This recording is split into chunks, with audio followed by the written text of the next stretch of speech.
Welcome to more scary stories by Steph. Turn down the lights, get cozy, and listen to my latest tale. Don't forget to like and subscribe so you always know when a new video comes out. Welcome to the enchanting world of fairy gardens, a place where imagination, folklore, and nature intertwine. Today, we'll explore the magic of fairy gardens, the mysterious fairy rings, and even show you how to create your own miniature fairy haven. Fairy gardens are small, decorative landscapes designed to welcome the magical beings of folklore.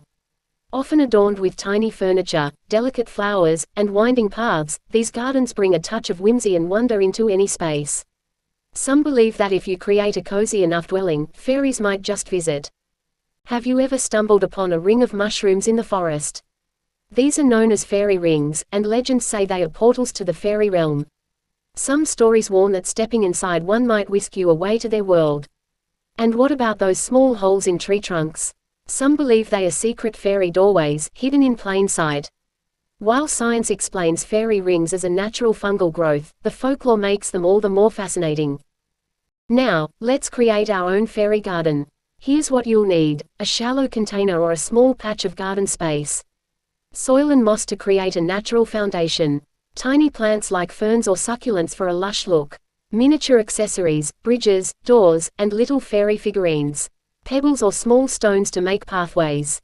Arrange your garden with care, adding elements that spark joy and creativity. And don't forget, a fairy garden is never truly finished. You can always add new pieces or rearrange them to keep the magic alive. Whether you believe in fairies or just love a bit of whimsy, fairy gardens invite us to embrace the magic of the natural world. So why not create your own? Who knows, you may just receive a tiny visitor. The Irish believe in fairies so much that in Ireland, it was actually considered such bad luck to move a fairy mound or disturb a fairy ring that many workers refused to disturb these areas. Different cultures have different beliefs in fairies. Some people in America say you should not put a fairy door on your tree or in your home because you might invite an ill-willing fairy into your home, while most others like myself decorate their gardens every year with the fairies in mind. Why not keep on the wee one's good side? Just in case.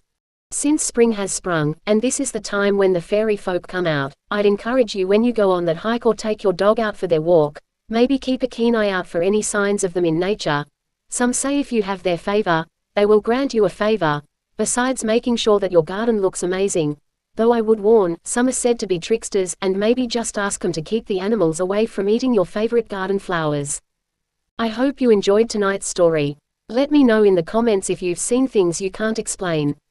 Remember to like and subscribe so you know when the new videos come out. And remember, sometimes the shadows are more than they seem.